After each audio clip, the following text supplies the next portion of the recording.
All right, ladies and gentlemen, I'll call this meeting to order. The Mayor and Board of Commissioners for November the 18th, 2025. Can I get the roll call, please? Yes. Commissioner Kleiner? Here. Commissioner Pearson? Here. Mayor Marion? Here. Let the record show you have a quorum. Will you rise with me for the Pledge of Allegiance, please? Pledge allegiance to the flag of the United States of America and to the republic for which it stands, one nation, under God, indivisible, with liberty and justice for all. In light of a prayer tonight, I'm going to do a moment of silence. The Board of Commissioners and the Mayor recently learned this morning of the passing of former Mayor Bob Fisher. Mayor Fisher served not only as a mayor, but he served as a former commissioner and town administrator from 1978 to 82. And then as a centenarian, well, almost centenarian, at 90, he won his first mayor's election. So our thoughts and prayers are with the family and friends of former Mayor Bob Fisher.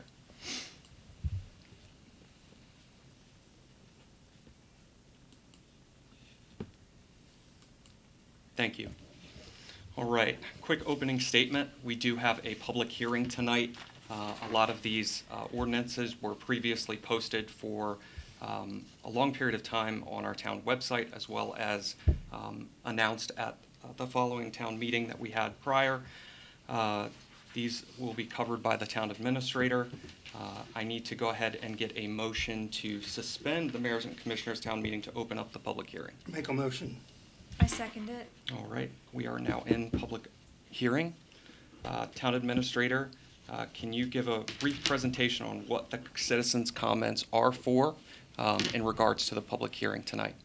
So, as required by law, whenever the town makes a change to its zoning code, it has to go before the Planning Commission for their review and comment, and then the elected body will accept it at a meeting, which they did previously in September, and then we have to advertise for a public hearing, which is what the first phase of tonight is a public hearing. We were originally scheduled to have a public hearing on October 23rd, but we had some issues that came up from a quorum standpoint, and we weren't able to have the meeting. So we had to re-advertise it again, and it's scheduled for tonight. So tonight, I'll do a quick review of the ordinances, highlight what the changes are, and then the elected body can choose to adopt those ordinance changes.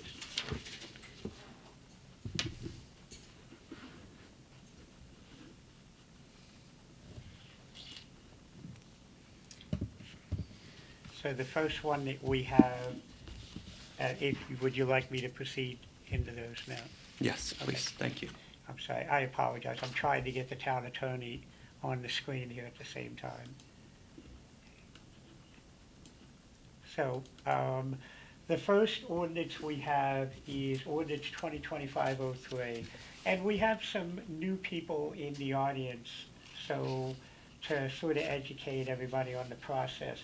There's a lot of, we always call it boilerplate language that's in the ordinance, and that basically is at the top. You see it, the name of the ordinance and a general idea of what it's all about, and then you have all your whereases and stuff, the legal nomenclature that you need. Does that help if I? Okay. Can you get a little closer to your mic, Howard? Get a little closer to it. Scooch it towards you a little bit more. That's good, that's good. Okay. Perfect. And so you basically have what we call the boilerplate whereases. It basically, you're supposed to say where the town gets the authority to do certain things. So the boilerplate language talks about us getting our authority through the state of Maryland as Maryland is a municipally organized under the provisions of the Maryland Constitution. The town is proclaimed as a perpetual entity with the right to pass laws. And then in the land use article, it talks about how zoning codes are created, and then it talks about zoning regulations in there. What I'm getting to is it's a step-by-step process. To get down to the boilerplate we typically start with is that the mayor and commissioners of the town of Rising Sun, Maryland recognize the need to support the long-term development of educational and cultural institutions through appropriate zoning provisions that encourage responsible growth, preserve community character, and provide opportunities for student and faculty housing, cultural enrichment, and related institutional support and services. The creation of a dedicated zoning district, educational and cultural institution and campuses will advance the town's goals for public health, educational access, cultural engagement, and long-term land use planning while promoting compatibility with surrounding neighborhoods and protecting the quality of life for residents. Whereas this proposed zoning is intended to provide for the development and use of land and buildings by educational and cultural institutions in a comprehensive campus-style environment, permitting core educational and cultural uses along with closely related housing, administrative, and support services while ensuring compatibility with adjacent land uses. Whereas the mayor and commissioners requested that the Rising Sun Planning Commission assist in crafting zoning language for these purposes, and the Planning Commission met on August 18th, September 8th, and September 22nd, 2025 to discuss and develop and finalize its recommendation, which were then formally provided to the mayor and commissioners for their review and consideration. Whereas the mayor and commissioners gave public notice as required by law and held a public hearing. It was originally scheduled for the 23rd. It was moved to tonight. So that'll be changed to say November 18th. Now therefore be it enacted and ordained by the authority of the mayor and commissioners of the town of Rising Sun, Cecil County, Maryland, that Chapter 12 of the codified ordinances of the town of Rising Sun titled Town of Rising Sun Zoning Ordinance shall be modified as follows. So up to this point, that's generally how all our ordinances are introduced and created. I want to stop for a second and let you know where this is coming from. A couple of months ago, West Nottingham Academy, that's not located in town, requested to annex into the town of Rising Sun and to get water and possibly sewer to the facility because they are struggling with their infrastructure. They have PFAS in their drinking water down there. And so the town was able to take the lead and secure a grant from the Maryland Department of the Environment to have 100% of that water line paid for. And so in the discussions, that's a lot of acreage down there. So it's about, and I forget off the top of my head, it might be about 150 or so total acres down there. And it's used as a boarding school right now. But in the discussions about thinking about West Nottingham Academy being able to come into the community, the concern was, well, what if somebody wanted to take that 120 acres and flip it into a residential development? And what we always try to be mindful of is we really don't want like spindles coming off the center of the wheel to housing developments way outside of town that then we have to do the full A to Z support, trash collection, police protection. And if you have something like that, you can sort of create a little bit of a demographic civil war, so to speak, that we would naturally always be focusing on our town of Rising Sun as what we know it. And so you can start to get 150, 200 homes, 300 homes being built on acreage like that. And then you have a whole pocket of residents who start to think, well, they're disenfranchised. So I'm getting into the weeds a little bit, but the point being, we wanted to make sure that if the owners of that property want to annex into town, and they're talking about doing it because they want to create a boarding school, an international boarding school, like a college-type campus kind of thing, then we want to make sure that we apply a special zoning district to that that's all they can do. They can't turn it into a residential development. And so you're going to see in the ordinance where we're going to allow them to do all the things that you would typically think about that would support an educational campus, whether it be an amphitheater, bookstores, housing for the students, housing for staff, other types of businesses that might come in, maybe there's a need for a daycare. And as long as that is all coming under the umbrella of West Nottingham Academy, our zoning code would say that they would be able to do that. So it's a way of protecting the town from unintended consequences. So in here, the first change we're making is that when you see here, these are all the various zoning districts that are already in the town of Rising Sun. So the first thing we're doing is making an amendment to that section 12500 titled Districts Established in that list. And we're adding a 15th zoning district to this list to be named ECC Educational Cultural Campus. So in the new, if the ordinance is adopted, you'll see that new listing under there. And then the second change we're making is that we have to renumber. Right now, we have a section that's numbered 12516 that's designated for another tool in the zoning code. And so we want to keep some organization to how these codes are being laid out, so we have to take everything that was in 516, and you're going to see this explained later, and move it down in the code, and we're creating a new 516, which will be the ECC zoning district. So under a new 516, we have what will be in this zoning district. And so the purpose and intent, the Educational and Cultural Campus ECC district is intended to provide for the development and use of land and buildings by educational and cultural institutions in a comprehensive campus-style environment. The district permits core educational and cultural uses along with closely related housing, administrative, and support services while ensuring compatibility with adjacent land uses. So these are the things that would generally be permitted to be used. Now, when you're talking about in a zoning code, there are things that are called permitted uses by right, which means they can just do it as long as they meet setbacks and building codes, they can just do it by right. And then you're going to see that there's other things they can do under special exceptions. So basically what we're saying is they can come in and say they want a public and private primary and secondary school, colleges, universities, vocational technical institutes, museums, galleries, and cultural centers, libraries, academic archives, institutional administrative offices, research and development facilities, affiliated with educational institutions, academic performance spaces, auditoriums and theaters, community centers, and educational conference facilities. The permitted accessory uses, so these are things like in your residential home, your house is your primary use you're allowed to have. But if you want to put a shed in your yard or a garage, that's an accessory use.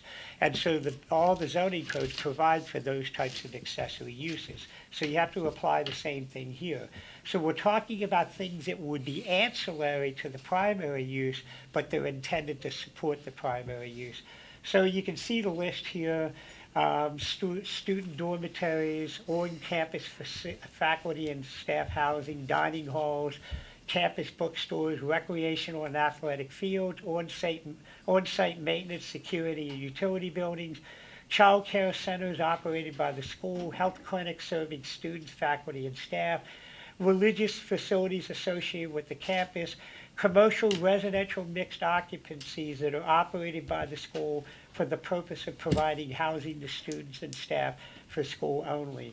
And then there are some conditional uses, which conditional use means they have to come before the planning commission. And that's where the town protects itself in any zoning district from someone that wants to do something that sounds like it would fit nicely in the zoning district, but you want to make sure that what they're proposing to do falls within the intended use. So you have prohibited uses in here, and this is where we're talking about gas stations, residential that's not associated with the intended use. Here's the minimum lot sizes, districts, setbacks, everything else that are contained in here. These are some notes that basically clarify these dimensions a little bit better. Anything they do, they have to have a master plan, and they have to present that master plan to the town.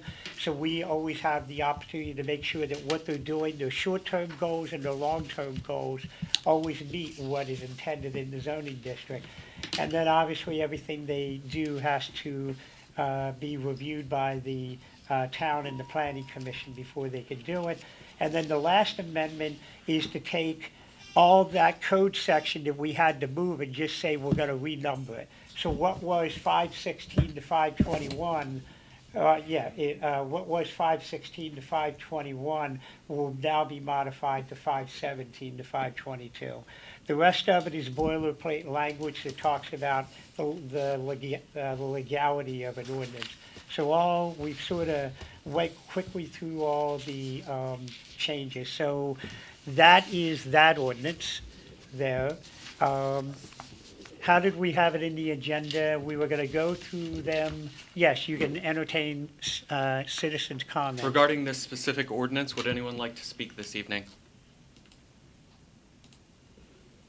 Any comments from the Board of Commissioners? No comments. Can I get a motion to approve ordinance 2025-03? Motion. He beat you. It's been motioned and seconded. Is there any further discussion? Hearing none, all in favor? Aye. Ordinance 2025-03 passes.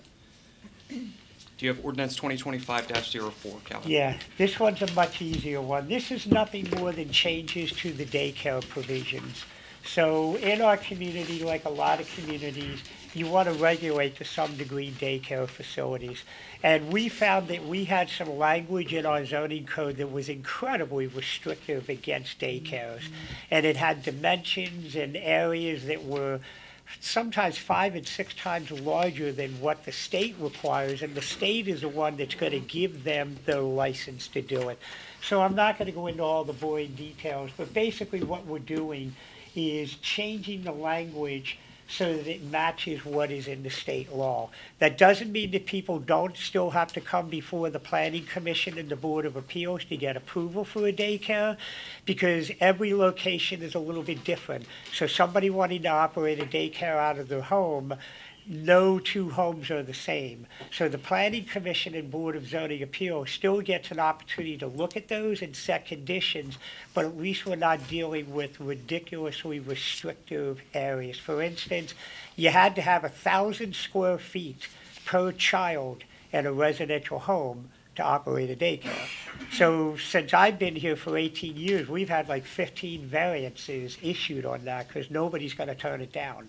So it's not fair to make those people pay money to come in and get a variance for something that we know is going to be approved anyway. So let's just change the zoning code to make it consistent. So that's the gist of what that one is. All right. And once again, all these ordinances have sat before they were adopted and been posted on our town website. Would anyone like to speak specifically about ordinance 2025-04? Hearing none, any comments from the Board of Commissioners? None. None. All right, can I get a motion to approve ordinance 2025-04? Go ahead, Augie. So motioned. I second it. It's been moved and seconded. Is there any further discussion? Hearing none, all in favor? Aye. Aye. Passes. Ordinance 2025-05, Calvin. All right, I have that. This is very similar to the educational zoning district. We're creating a new zoning district. So all that boilerplate language in the beginning is the same. It's just labeled differently. It's talking about why we're doing it and what we're trying to accomplish. So in summary, what we're trying to do here is we are in discussions with the Plumpton Park Zoo to enter into a public-private partnership with the zoo, because we think it will create an incredible economic benefit to our community to basically have the zoo come under the umbrella of the town of Rising Sun. That would enable us to apply for all kinds of park and recreation grants with the state, sustainable community grants, a host of other grants that we could provide to the zoo under our umbrella. And we're talking about creating incentives where town residents could potentially get discounted pricing and admission into the zoo. And the reason why we're interested in doing this is because there's been economic studies that have been done that have said for every $1 of revenue generated by a zoo, it creates $7 of economic development in the area, because people go to the zoo, then they want to go to the restaurants, and they want to go to the supermarket. They want to make a day trip out of it, or a weekend trip in this case.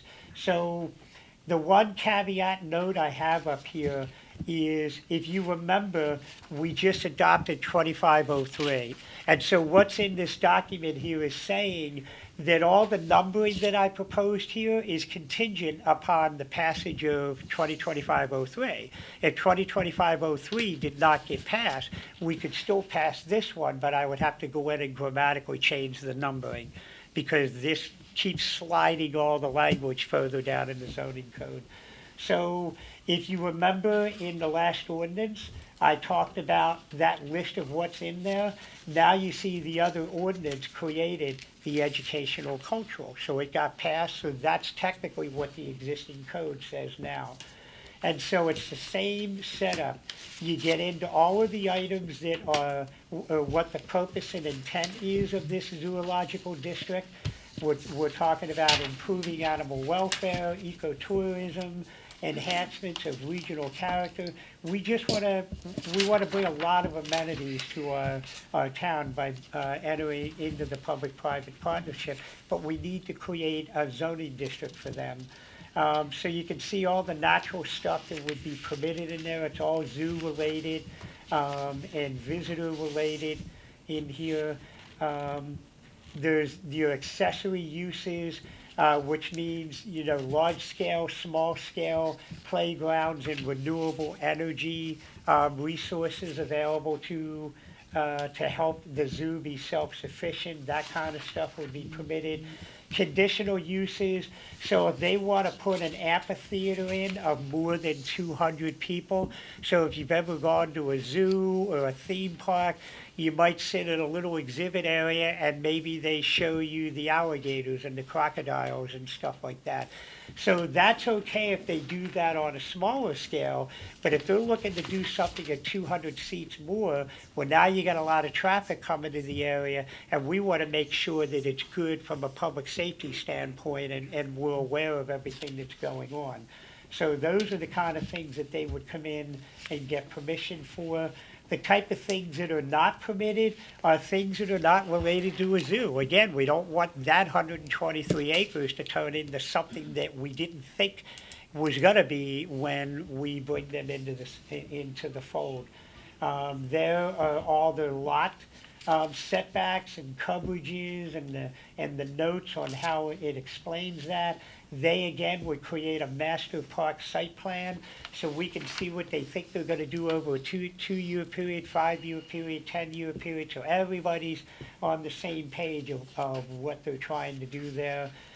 Here are some performance standards that are built into this one, because quite frankly, if you happen to live next to a zoo, you're going to be a little bit concerned about the noise and other things associated with it.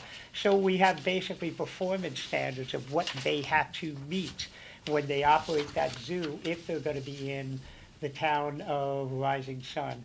The other thing that's applicable here is this can be done as an overlay, so to speak. So although we're talking about having a designated zoning if the zoo annexes into the town of Rising Sun, there could be some other areas where you could do basically an overlay on a larger piece of property. So I'm trying to get through these quickly because I know we have other things, but that is that ordinance. Thank you, Town Administrator. Does anyone have any comments regarding ordinance 2025-05? Question. If you don't mind coming up. Yep, fine. What do we supply to the zoo now? Could you give us your name and your address? Turn that mic on, please. Like, somehow it's turned off. There's a little button on top. I got it. Can you hear me now? All right. My name's Kristen Shepard, and just a quick question on what do we supply to the zoo now? Since you say you're annexing it into the town, do we supply anything to them now? Water, anything at all? And if we don't, is that going to be supplied to them? Because I know there's a big water discussion with the town. The first question is no, we don't provide Okay. anything to them. The second part of that is if they annex into the town and we enter this, yes, we would provide them water and Okay. sewer. All right, and what does that mean for us as citizens? Does that mean our taxes are gonna go up, our water bills are gonna go up, or do they absorb that? Right now, because they have water quality issues, they qualify for MDE grants. So we've been in the process of writing grants to secure that. Okay, So, all right, thank you. okay. Would anyone else like to speak? Hearing none. Any comments from the Board of Commissioners? None. Nope. All right. Can I get a motion to approve ordinance 2025-05? Motion. Mayor, I'm sorry, did we jump past O for the daycare? No, we No. did 04. Okay, We did that one. And it passed. okay. Motion was made by Commissioner Kleiner, seconded by Commissioner Pearson. Is there any further discussion? Hearing none. All in favor? Aye. All right. I'm going to go ahead and skip because I'm assuming the town attorney has not joined us. Is that correct? That is correct. Okay. I'm going to go ahead and adjourn the public hearing. Can I get a motion to adjourn? I make a motion to adjourn the public hearing. Second. There is a motion and a second. All in favor? Aye. Can I get a motion to reopen the Mayor and Board of Commissioners town meeting? I make a motion to reopen the mayor and commissioners meeting. Second. There is a second. All in favor? Aye. Aye. All right. With the blessing of the board, I am going to ask to shift 17, citizens input, to before the swearing in. We do have a significant agenda tonight, along with the ceremonial swearing in. And I know folks have some comments that they would like to make. Sure. Is that okay? It's fine with me. Thank you. So we're going to go ahead and shift citizens input. So if you would like to speak this evening, anyone like to speak this evening about any issue? Yes, I would. Okay. Do I need to say my name again? Yes. No. Okay. All right. Also, could you give your address? Oh, okay, is that gonna be on the public TV where I live? Yeah, yeah, it would be. I would rather not do that. I do Okay. live on, I do live in town. Okay, all right. Good evening, Mayor and Commissioners. All right, Rising Sun is a town with a strong conservative values, and we believe in local control, fiscal responsibility, and transparent government. So that's why many residents, including myself, want to better understand the direction of recent decisions coming out of the town hall. All right, so we've seen the mayor, or actually heard the mayor, showing public support for Governor Moore, and that has been a huge topic with social media. While cooperation with the state is part of governing, Rising Sun is primarily a Republican town, and many residents want to know exactly what our community gains from that relationship. So respectfully, I'm asking, what commitments or resources are being negotiated for Rising Sun in these discussions? How do these development deals protect our taxpayers, our property rights, and small-town character? And how will these decisions be communicated so residents can stay informed and feel confident that our town's values are being upheld? We're not against the collaboration. We're just asking for transparency and knowing going forward what that's going to mean with Governor Moore and our town. Town Administrator, is it okay if I speak, and then if you want to go into the development stuff, you can talk about that, because the development stuff doesn't really come before the town That's fine. Board of Commissioners. That is primarily handled by our Planning and Zoning Commission. Okay. So we do not oversee the development. Okay. In regards to any new housing development or commercial development. Okay. As far as information regarding what the state has provided so far, I worked with both Governor Larry Hogan prior to this, and I've worked with Governor Moore prior to the town of Rising Sun. Working with Governor Moore, we had a good relationship with Governor Hogan. They provided about $250,000 in Department of Housing and Community Development funding. That went towards a grant that went for what you see at Hatchers on Main, the redevelopment of that building. It was underneath a grant called Project Restore. And then when Governor Moore took over, so far, Town Administrator, would I be wrong in saying it's about $600,000 in funding that we've received, or is it more than that? It's more than that. It's a little bit above $1 million in funding in the pipeline. The other thing I would offer, under Hogan, we also got the $500,000 grant towards the Water sewer. line. Yeah, water and sewer line. So the grants that we have received from the state of Maryland, some of them have gone to local businesses. One in particular was Garden Girl. That building was completely redone through a grant process that the state provided through Project Restore. They received about $250,000 to redo that building. In addition, we received funding for a new park that will replace Diddy Richardson Park, and it will be placed at Triangle Park. We have also received some funds for our water and sewer lines. And as far as my support for Governor Hogan, first and foremost, I've always seen my role as a non-political role. And what I mean by that is I work with both Democrats and Republicans. I am not on a party platform ballot. Although Rising Sun is a conservative town, and I consider myself fiscally conservative, this board has cut taxes 3 times. We intend to also cut water fees as soon as new development comes online. I support both Republicans and Democrats. The support that I have given to Governor Moore goes strictly in line with the amount of help that he has given our community in the forms of grants, in the forms of manpower. There have been situations where the town has needed help with the writing of documents, all kinds of different things as far as like collaboration with the governor's office and our office. And what I mean by that is there are different things that that we are getting approved through the Maryland Department of the Environment, through the Department of Housing and Community Development, the Commerce Department. We work in tandem with them, and they provide assistance with grants and writing and all of those types of things. So my support is primarily in regards to the support that he has given the town. Does that mean that I believe in everything that Governor Moore does? No, it doesn't. Does that mean that I'm going to still call him out when I believe that he's wrong? Yes, absolutely. Okay, and where do we find this, things that you've been talking about? Is it on our site? Or the things, the grants that are being given? Where as a community do we find these? Because I know, like, I'm going to give you an example. My mother is older. She doesn't use the web. So unless she gets on there or I get on there and let her know. So where is all of this that we can find, or going forward to be more transparent to maybe the older generation or people that don't have access to the internet all the time? How can we make this available to the public here? If they request a document or would like more information, we can definitely print the documents out and give them to them. Okay. If they would like. Almost all information, unfortunately, is online now. Okay. And as far as any types of grants that we receive, we post out on social media as well as on our website when we receive them. All right, and the social the media, state. if talking about like, Facebook, your primarily, Okay, yeah. and what is the website that we would go to on Facebook? I mean, what's the page, sorry? Town of Rising Sun Official. Okay, perfect. All right, thank you so very much. Absolutely. Thank you for coming out. No problem.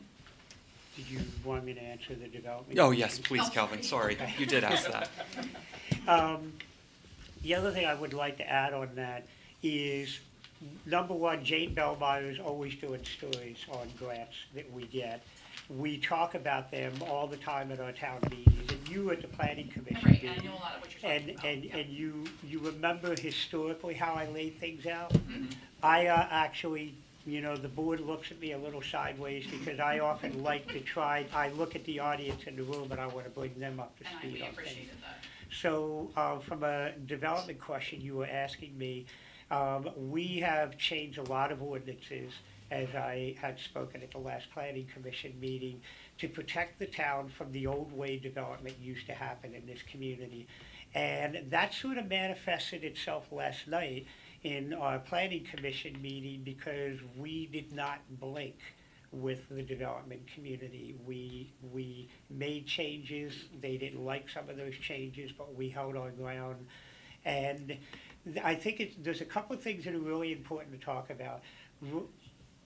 Right now, you spoke brilliantly about how conservative this community is. It's a Republican community. Well, along with that is property owners' rights, landowners' rights. And people in this community don't want the government telling them what they can and can't do with their property within reason.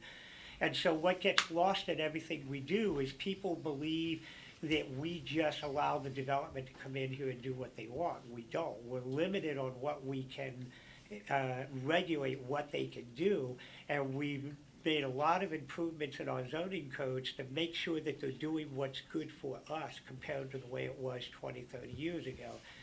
And so because we have to allow them to develop, a couple of things we're doing is we're charging the developers, and you're going to see it come up in one of the resolutions tonight. We are collecting what are called benefit assessment fees, and I spoke a little bit about it the other night.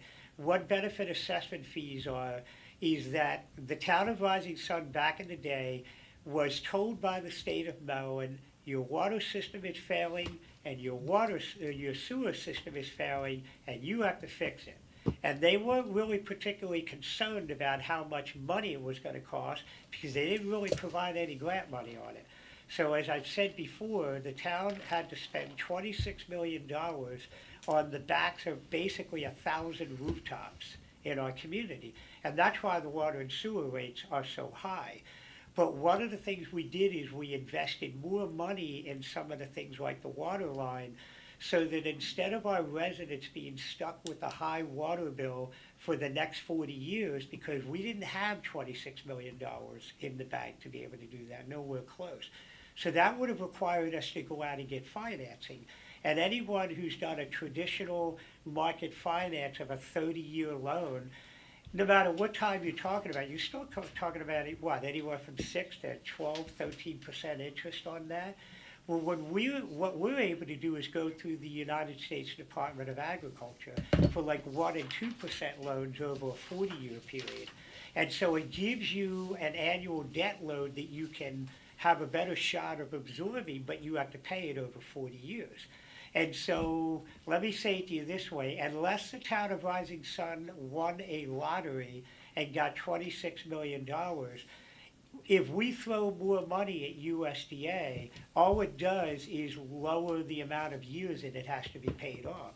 So in round numbers, we pay, what, Judy, $800,000 a month, a year? And all that stuff. We just barely collect that amount of money in water and sewer rates, even with the high rates. And so if we were to win the lottery and throw all that money, all it's going to do is pay the loan off in 35 years instead of 40 years. It's not going to change the debt service that we have to pay on an annual basis. It's not the way the loan works. And so through the benefit assessment fees, we figured out what we had to raise our rates to comply with the government on our failing wastewater plant and our failing water system. And so that's how we established the rates. But we put a little bit more money into it so we could be in a position to be a regional supplier of water. So when you think about us running water to West Nottingham Academy and Plumpton Park Zoo, we're passing a lot of properties that have documented water quality issues, septic issues, and we put ourselves in a position to be a regional supplier of those things.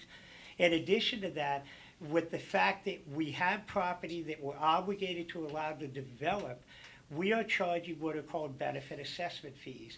And we are able to recover the money that our taxpayers basically had to commit to in a 40-year loan in chunks of money for each house that they build and sell. They got to pay us. Now, what we're going to do is we're going to, on an annual basis, we're going to take that money once it builds up, and maybe we're paying $200,000 of the $800,000 bill so we can lower user water and sewer rates for our residents in real time, not just pay the loan off 5 years earlier. And so that's one of your questions on how we're trying to safeguard the community. So you're going to see tonight we're approving a public works agreement and an MOU that's gonna lock these developers in to protecting the town, protecting our residents. If they're gonna build our way, and they're gonna pay the amount of money they have to pay to reimburse our community for the infrastructure that was put in here that now they are taking advantage of to make money, quite frankly. So we could go on for a long time, but that's sort of a general answer there of what the town has done to protect. the And I would also add, you kind of caught me off guard, so I was thinking about this just for a moment, but you also, we also received commitments for the demolition of a building that is now going to be a parking lot on Main Street. So Main Street parking has always been an issue for us, and the town was able to use grant funds to purchase a property, and the state has committed to helping demolish those buildings so that a new parking lot will be put in. And those will come, instead of coming straight from taxpayer dollars, they'll come from grants from the state. Thank you. Yep. Appreciate it. No, thanks for coming out. Thanks for sharing your comments. As I said before, as I've said before, we definitely, I definitely appreciate your comments and understand concern. But I think as far as the way that our town is moving forward, we'll continue to do it in a conservative way. And that means keeping taxes low. That means plans to lower our water and sewer rates, and to find any way that we can alternatively to fund things without putting them on the backs of taxpayers. Thank you. Would anyone else like to speak this evening? All right, we're going to go ahead and move forward into the ceremonial part of our town meeting. I do apologize to our clerk for having to sit through this whole, I know you're used to being able to swear them in and head out, so I do apologize. So we're going to go ahead and, if you want to go ahead and do the commissioners, you can. That's okay. Emily, do you want to go first? Sure.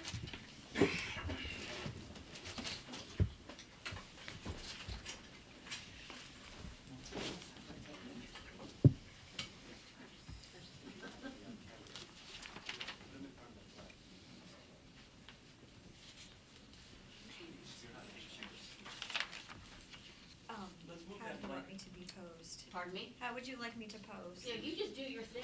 Okay, so we're just Jane, gonna can you do move that mic a little this. closer? Move it where? That's fine. Just do it that way.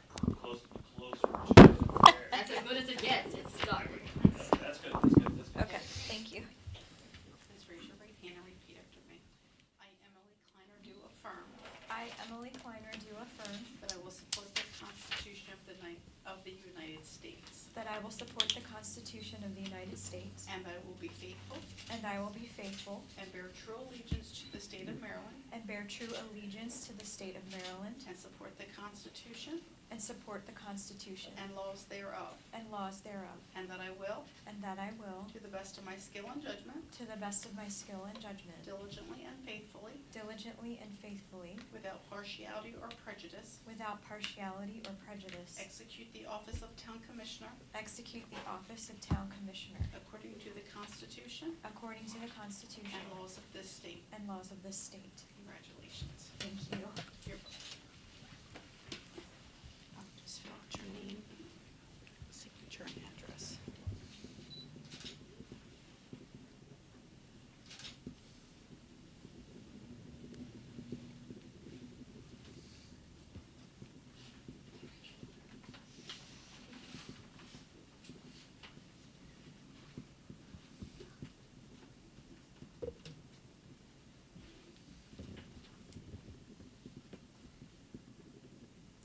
Thank you.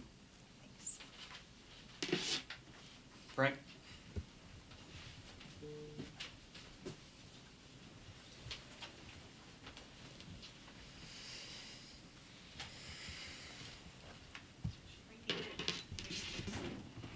I, Frank Dowling, do affirm I, Frank Dowling, do affirm that I will support the Constitution of the United States, that I will support the Constitution of the United States and that I will be faithful and that I will be faithful and bear true allegiance to the state of Maryland, and bear true allegiance to the state of Maryland and support the Constitution and support the Constitution and laws thereof, and laws thereof, and that I will, and that I will, to the best of my skill and judgment, to the best of my skill and judgment, diligently and faithfully, diligently and faithfully, without partiality or prejudice, without partiality or prejudice, execute the office of Town Commissioner execute the officer of Town Commissioner according to the Constitution according to the Constitution and laws of this state. and laws of this state. Congratulations.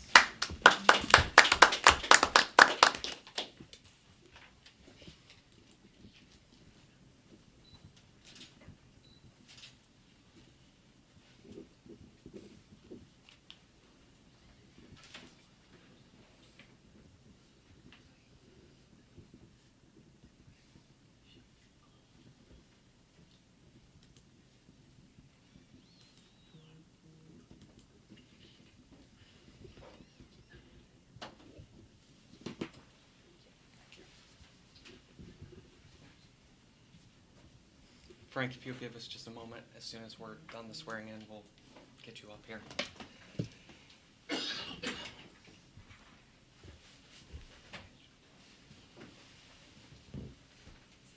We've done this a few times. Just a few. Please repeat after me. I, Travis Marion, do affirm I, Travis Marion, do affirm that I will support the Constitution of the United States, that I will support the Constitution of the United States, and that I will be faithful and that I will be faithful and bear true allegiance to the state of Maryland, and bear true allegiance to the state of Maryland, and support the Constitution and laws thereof, and support the Constitution and laws thereof, and that I will, and that I will, to the best of my skill and judgment, to my best skill and judgment, diligently and faithfully, without partiality or prejudice, execute the office of mayor execute the office of mayor according to the Constitution according to the Constitution and laws of this state. and laws of this state. Congratulations.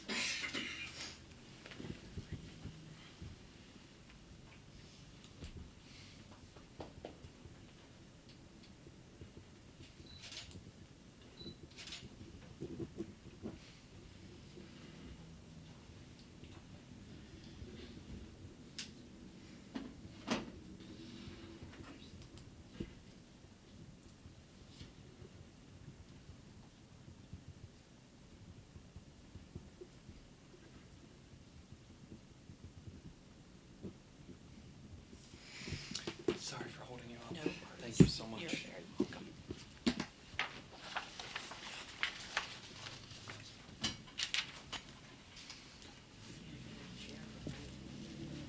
She's gonna do it. Juanita, you go ahead and move the stuff out and get Frank's chair in, the chief's chair in.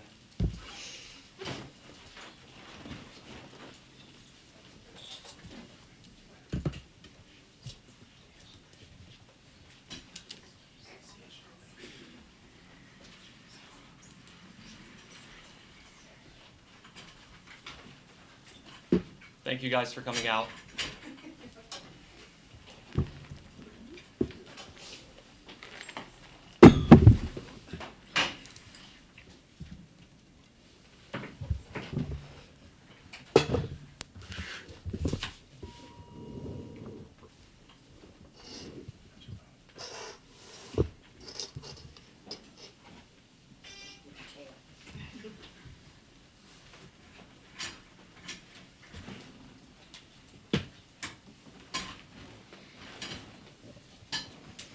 All right.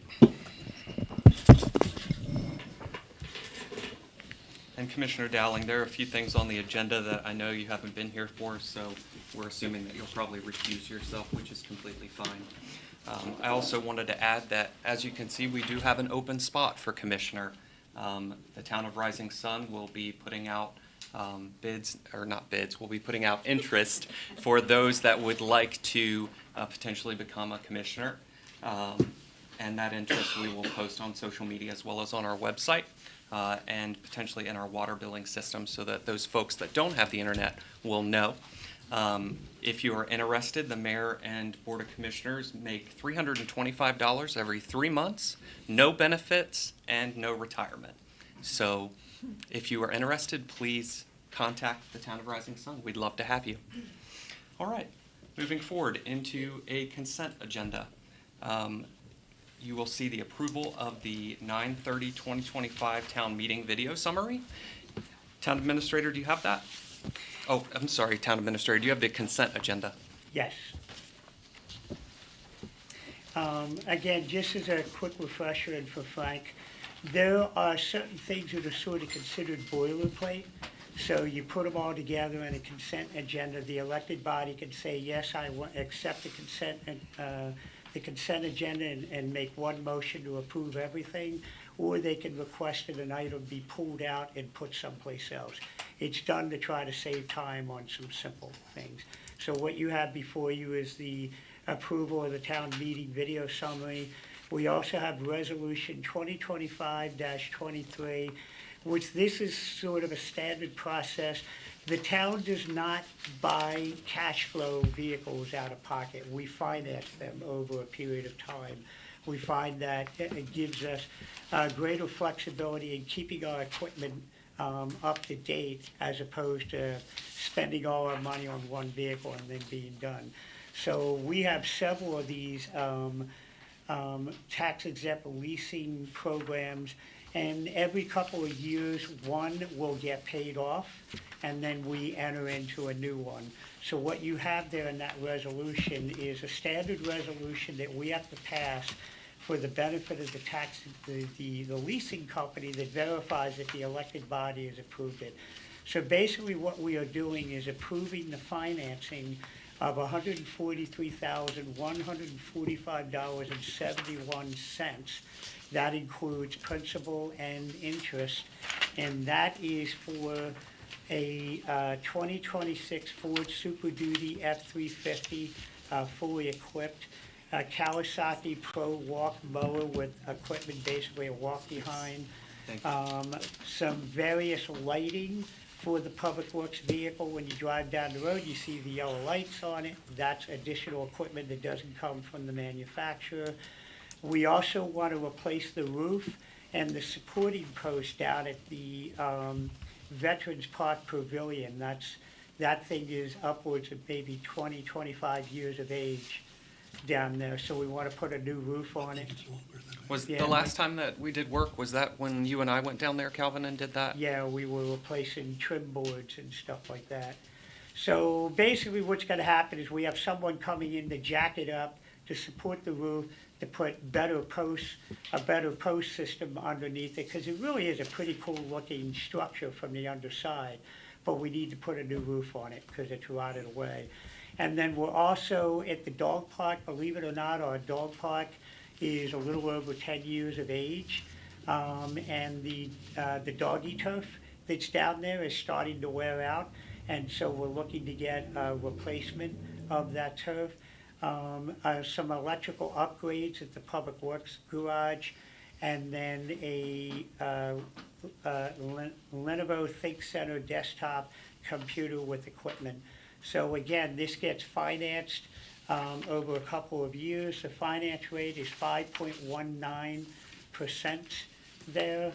At the end of this, although it's called tax-exempt leasing, we keep the vehicles at no extra charge. So it's not like if you're leasing a vehicle and you want to buy it out at the end, you might have to pay something. We don't. So it really acts like a vehicle loan, not necessarily a leasing on it. So you have that resolution in the packet, and then your upcoming town meetings are December 9th, 2025, and then January 13th, 2026, and all meetings start at 5:30 p.m. So that's your consent agenda. And they'll be taped and live streamed, correct? Yes. Thank you. All right, can I get a motion to approve the consent agenda, please? Motion to approve.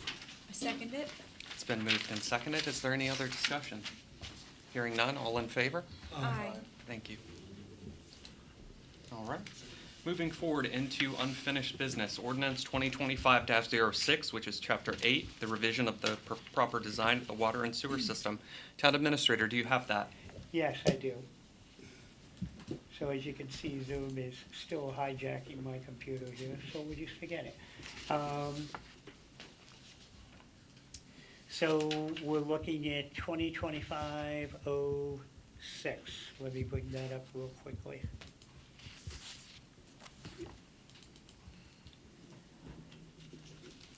So this goes to your question about how we try to protect ourselves with ordinance changes. So here you have your same boilerplate language at the beginning of the document that gives us the authority to do certain things. Well, in our town code, we have chapter 8. And chapter 8 is titled Water, Sewer, and Plumbing. And so that's where all the code requirements are for public water, sewer mains.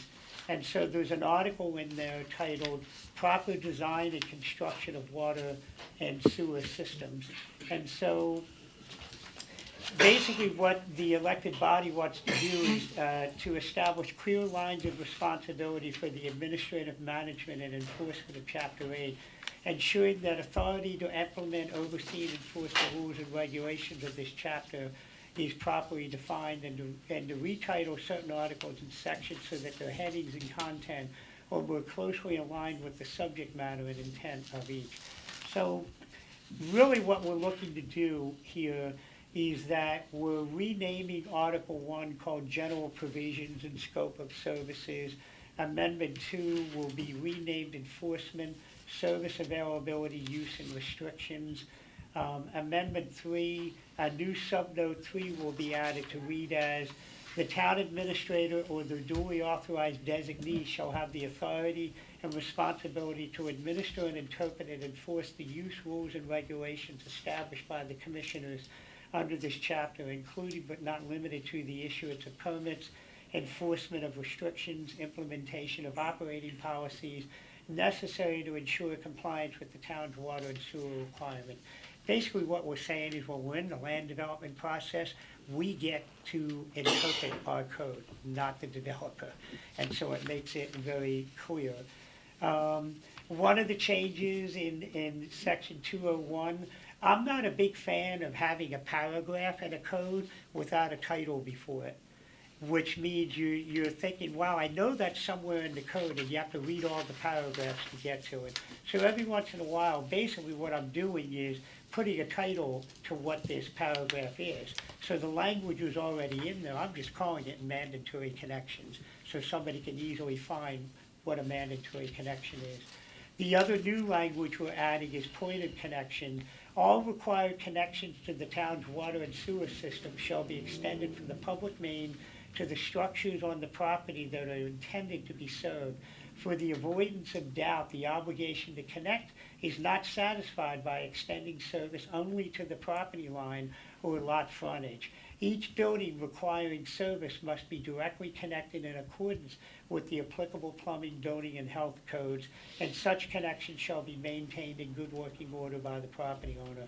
Then we have another title in here, and the only thing we took out is no sewer or drain connection or water connection shall be constructed or connected to the town water and sewer service unless they have first received a written permit for such connections. This is language from many, many years ago when the town didn't enforce its own building permits, and you came before the elected body and somebody who got elected to office decided whether or not you could connect to the water or sewer. That's not the way good government operates anymore, so you have to get permits. So that's just updating that. And in a modification in item 6, if it is found that an existing water connection is too small, the owner shall be notified of the situation and will be required to arrange for the installation of a larger water connection and larger meter adequate for the service needed. If the owner refuses to correct the situation after due notice, it used to say the commissioner shall arrange for the disconnection. So what I'm getting at is the language is always there. We're just now saying the town is authorized to take abatement actions as defined in the town's code to include arranging for the disconnecting. So we're just cleaning that up. And then we're also saying if we have to take abatement action, there's a cost to the town. And let's remember, any cost to the town is a cost to the taxpayers. So we're basically saying if somebody wants to be defiant, whether it be a developer, a landlord, or whatever, who just doesn't want to do it, and we have to take action for the greater public good, then they have to reimburse the town for that. That's another more modern way, sort of going to your question of what do we do to protect our residents there. Down here at the bottom, this is item 7. It talked about, water and sewer pipes running, and it basically said separate connections shall be installed under such conditions as the commissioners may require. Again, we're getting into a more modern approach of using building codes to determine what those requirements are. Section 3, we have a whole category here about minimum public water main requirements. And basically, what that is doing is solidifying the fact that under Maryland law, the town of Rising Sun is looked at as a municipal authority. And as a municipal authority, you have the right to pass rules and regulations regulating your authority, meaning you can determine what pipe sizes are going to be, where they are, how deep they have to be buried. And for the most part, the town basically in the past had said all public water mains installed within town limits or connected to and receiving water from the town of Rising Sun must be designed in accordance with the 10 state standards for waterworks. These standards ensure that the water distribution system is properly engineered to meet the specific needs of the community. So let me back up for a second. If you go on MDE's website to install a public water main, it will say the water main has to be installed in accordance to 10 state standards. And 10 state standards are nothing more than a nationally recognized standard that engineers all over have said, this is the way something should be constructed. And there's other standards like Penn State standards, the American AAU of engineers, but 10 states is what the state uses. So instead of us taking all the language that's in that 150-page document and writing it in our code, we're just saying it has to be built in accordance with 10 state standards. Now, the important thing about 10 state standards is that to some degree it is a recommendation, but that not all jobs are the same job. So it allows the authority having jurisdiction, which would be the town, or someone acting on their behalf, the town's building inspector, town administrator, or engineer, to look at circumstances and say, you know what, we don't need, the 10 state standards doesn't really apply here. You can achieve it by doing this. Or you could say, the 10 state standards really talks about this, we agree with that, and we're gonna use that. But we've had some people wanting to challenge us on that and say, well, the 10 state standards is too broad, even though we've made it very clear that it has to be built in accordance to 10 state standards. So basically, one of the things that we think is very important, you see up here, is a water supply grid. And we've had water supply grid definitions in our code for about 2 years now. And water supply grids are important for 3 reasons that residents can relate to. Number one, when we have a water main break, how often do we have to shut the water down for larger areas because there's no redundancy in the system? And so that's one reason. The second reason is when you have a large fire, there's only so much water that the fire company can get out of a fire hydrant on a long running standalone line. And the way the fire company gets more water, and when we're talking about water, we're talking about code requirements of having to supply at least 750 gallons a minute of water for a residential home. Well, there are some places, if it's on its own line, you might only get 500 gallons a minute. But if you supply another water grid system to it, then you can get up to 750, 1,000, 1,500, whatever. So residential is 750, commercial buildings are 1,500. So we want to get redundant systems where possible so it provides for better public safety from a fire standpoint. And then the other thing is the same way you might treat your swimming pool with chlorine to get rid of that anaerobic growth, well, public drinking water, if it's sitting too long, can start to have problems. So anybody who provides public drinking water, they used to put chlorine in the water. They've gotten away from that. Now they use chloramines. But those products only have a shelf life, and they're roughly, off the top of my head, about 7 to 8 days. And so the good thing is a good public water system will move all that water through the system in 7 to 8 days.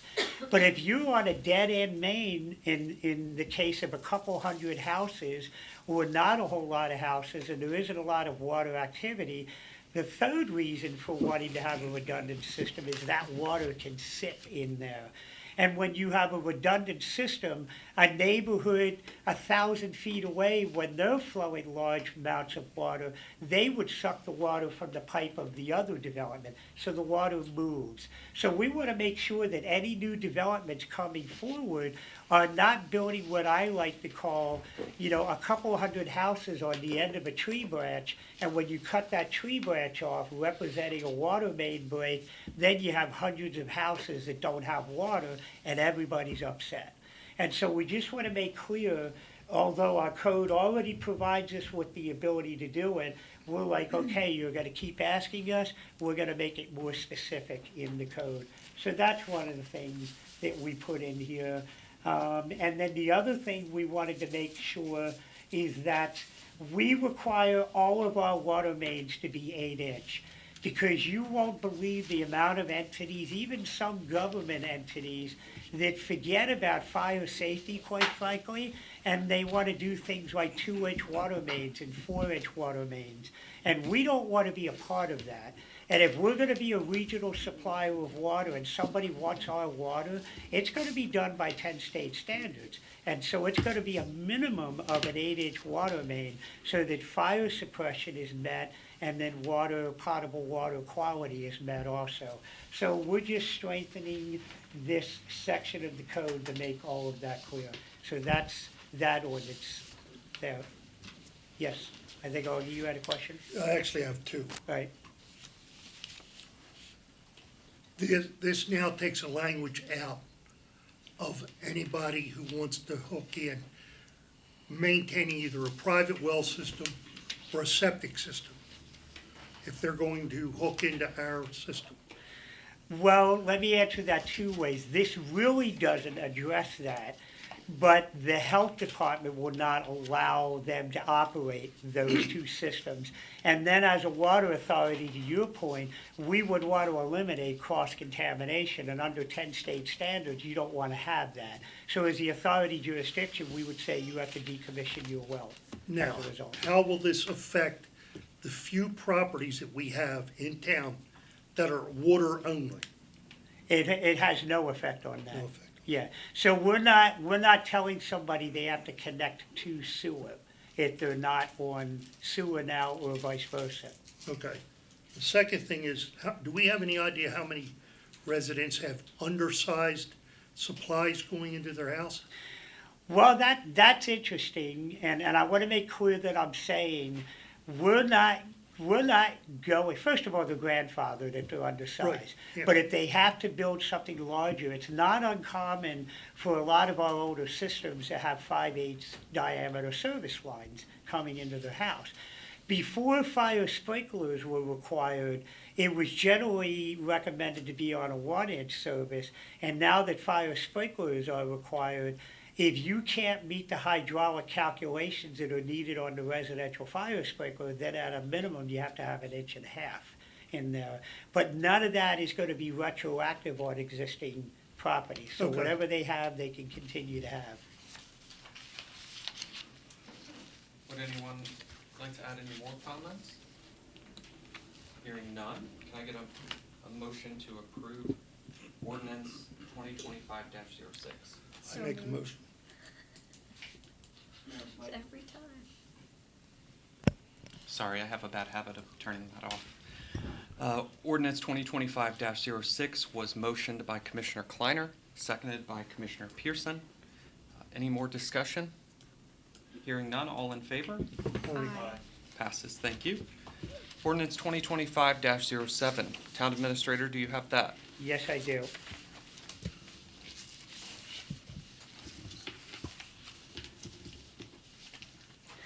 The Zoom finally started working, so I was sending a text message to the town attorney. And I'm sorry, I'm trying to not have this freeze up on me here. I've got, if you look at my screen, I've got 1,000 windows open here.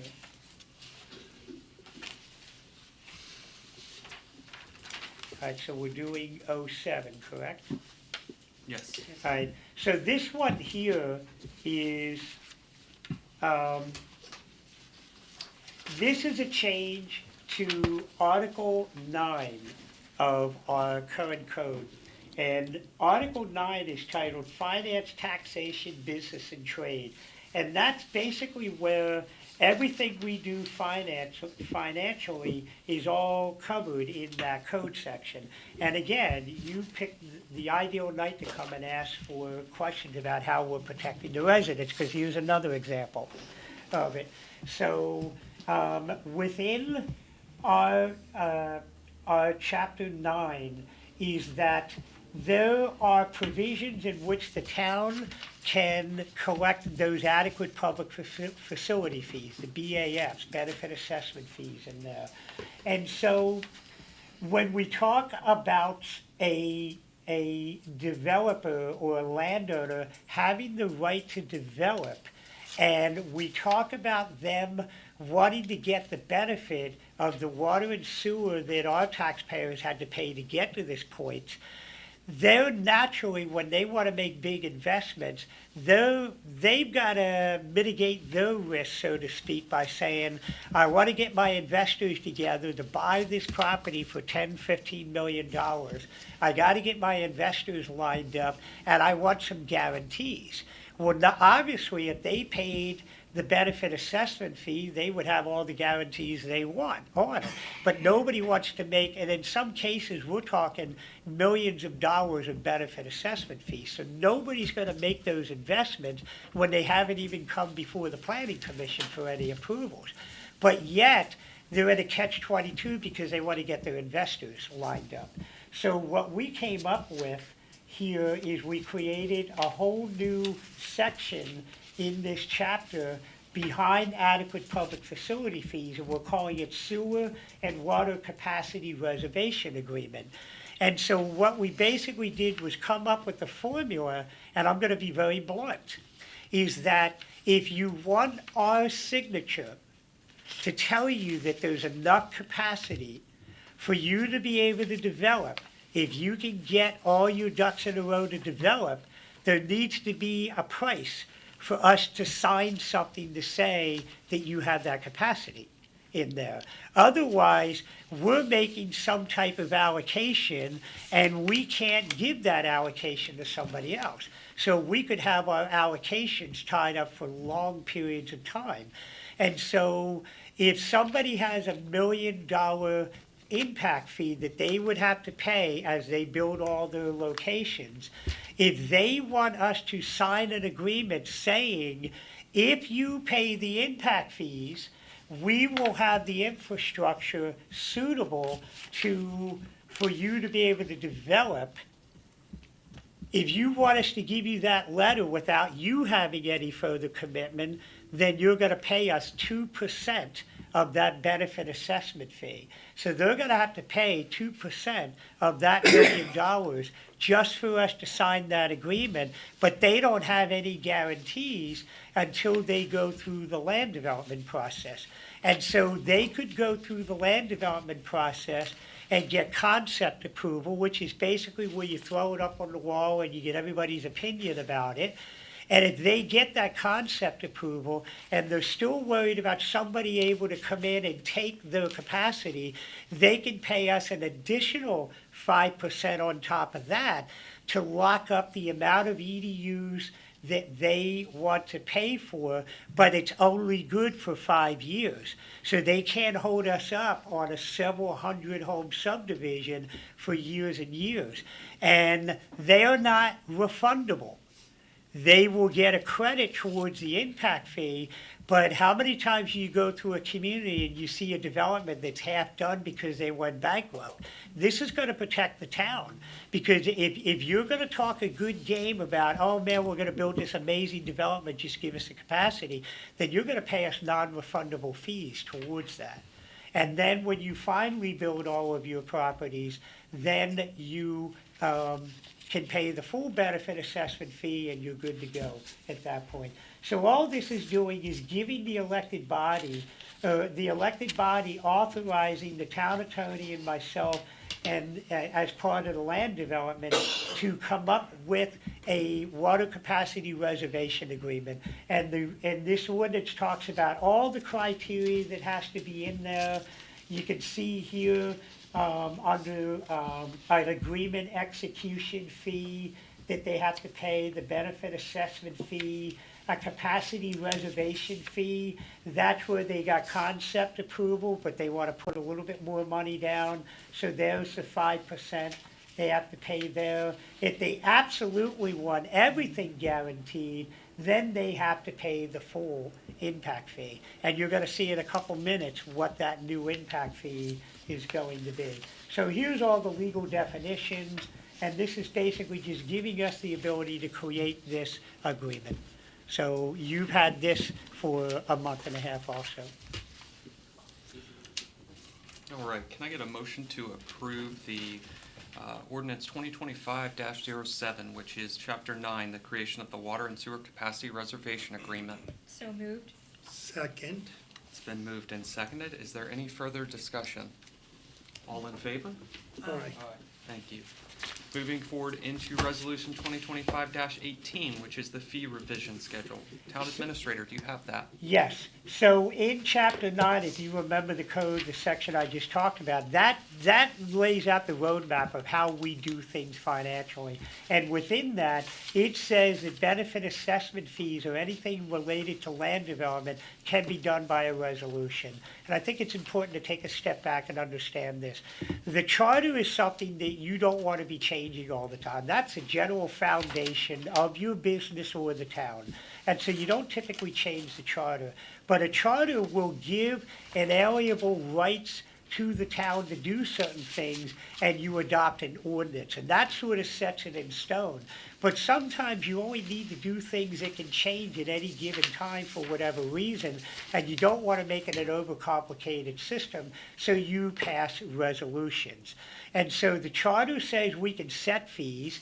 The town code says in Chapter 9 what those fees can be, and then we set the fees through a resolution, and it's a fee schedule. So when I was just talking about those benefit assessment fees, we're basically talking about raising our benefit assessment fees. And here, there are some things that I think are important to cover. So I'm going to get through the first couple boilerplate language here, and I'm going to go to this one here. Whereas because the development community has not previously paid any share towards these improvements that I just talked about for the last 20 minutes here, the mayor and commissioners find that the proposed benefit assessment fee does not constitute a double recovery, but rather a fair and lawful method of ensuring that future users contribute to their equitable portion of the costs that have made their development possible. I think it's important to cover why I said that. A lot of communities make a mistake when they do a pro forma to figure out what their fees have to be. They say, wow, we really think we're going to have 1,000 homes that are going to be built. So let's not raise the rates as high as we could because our residents are going to get upset. Let's say we're going to have 1,000 homes, we'll bake that into it, and you're trying to pay debt service, but what happens if the 1,000 homes never happen? Then you're going to end up being short on your debt service, and you're going to go back to your residents again and have to go through that same painful thing. So we got very aggressive or conservative the way you want to look at it, and we did a pro forma that said we're not going to count on any new development coming in here. Because remember, the government said you have to fix the sewer plant, you have to fix the water, and it's going to cost this amount of money. So we didn't want to be going back to residents later on. So way back in the day, I'm dating Augie and I, we had some meetings and we hired a company back in 2011 that did an impact fee study. It was commissioned by the town and performed by Municipal and Financial Services Group projected that the town would need to charge approximately $31,300 per equivalent dwelling unit to fully recover the cost of required water and sewer system improvements based on anticipated development that ultimately did not occur. So we almost fell into the trap back in 2011 and saying, we're going to project 700 homes. And even though we projected 700 homes, it said we would have to charge 31.3. Well, no developer's going to tack on $31,000 additional dollars on the cost of a home. They're not going to be sold. So we did not follow that plan. We went with our own plan, and we applied for a lot of grant money and got very creative about how we got the improvements in there. So now we're to the point whereas recognizing the economic climate and financial constraints of the development community, the town elected officials determined that the full fee was not feasible at that time, and in an effort to encourage responsible growth and maintain development feasibility, the town subsequently lowered the rate to 19.6 per EDU, then later temporarily lowered it to 14,000 per EDU. And so whereas through these reductions, the town has effectively forgone approximately $19,300 per equivalent dwelling unit in benefit assessment fee revenue that would have otherwise been collected under the 2011 fee study, thereby representing the town's substantial contribution towards fostering responsible growth and reinforcing its commitment to balanced partnership with the development community. But we didn't do any of that, and we didn't project any residential homes coming in. So I'm going to jump down to the bottom. So basically, when I talked about it being a recovery, or a duplication fee, a double recovery, is because developers will take you into court and try to sue you to challenge you on why you're charging certain fees. So the way I've done this resolution is that if somebody ever tries to challenge us, we can go to a judge and say, hey, we had a study in 2011 and it said we should have been charging 31.3. We didn't do it. We dropped it down to 19, then we dropped it down to 14, and we said it was going to be temporary. But now we've redone our study and we've come up with a new rate, which I'll show you in a second. So basically, we're setting this up so it's defensible in court. And so after all the studies that we've done, that double recovery, when developers have gone to court, and I'll say it to you this way, if we would have done our benefit assessment fee and said that 700 homes were going to develop, and 700 homes came in and paid that amount of money, we wouldn't be able to charge this new batch of developers with impact fees. So we want to make sure it doesn't get lost in the pipeline that we didn't account for any development. So that means, Mr. Developer, you're getting the benefit and the value of your land because we already paid for the infrastructure. So we've redone our fee structure to call it a water benefit recovery cost of $3,000, a sewer benefit recovery cost of $6,000, and a new development adequate public facilities infrastructure benefit assessment fee of $9,625. And that's based upon all the things we have to do to make sure that we have the capacity that is needed for that development, but our taxpayers are not paying for it, they are paying for it. And so that will bring the total benefit assessment fee to $21,544 here. And you see the breakdown of what all those fees are going to be in the actual fee schedule here. Now, one of the things that we've also done is, Augie, you brought up the question earlier of somebody hypothetically wanting to connect to our system. If they are town residents or in the town, we don't want to hit them with a $21,544 payment. So we will allow them to pay us back over a 7-year period on their water bill. at a nominal administrative charge so we can soften that blow. So even though they're going to pay the same amount of money as the developer is, because they are a town resident or they're going to own the house, then they can pay that back over 7 years. That's not something the development community can do. So that's basically, all that lays out everything I said. You can see the 7-year payment plan. A lot of this was already in our fee schedule. We just had to clean it up to address the new fees and how we're doing it. So that's a crash course on what this resolution is about. Does anyone have any questions regarding Resolution 2025-18, which is the fee schedule revision? I have a question.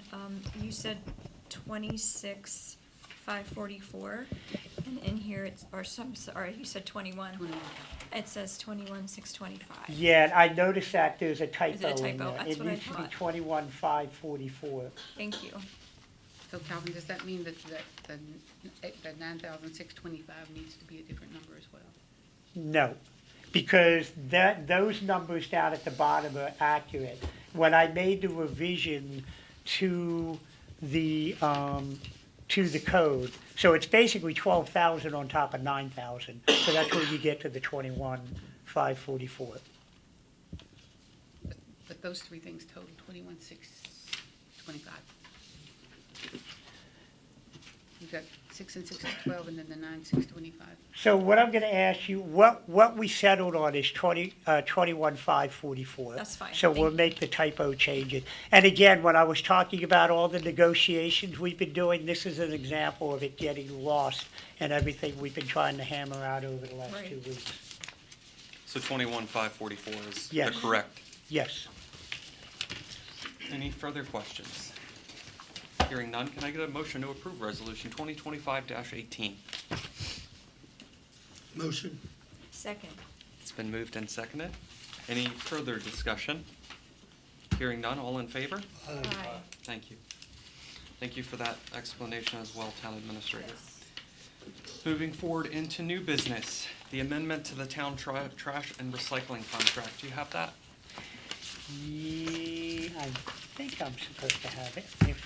Judy, do you have yours there that I can borrow? Which number is it?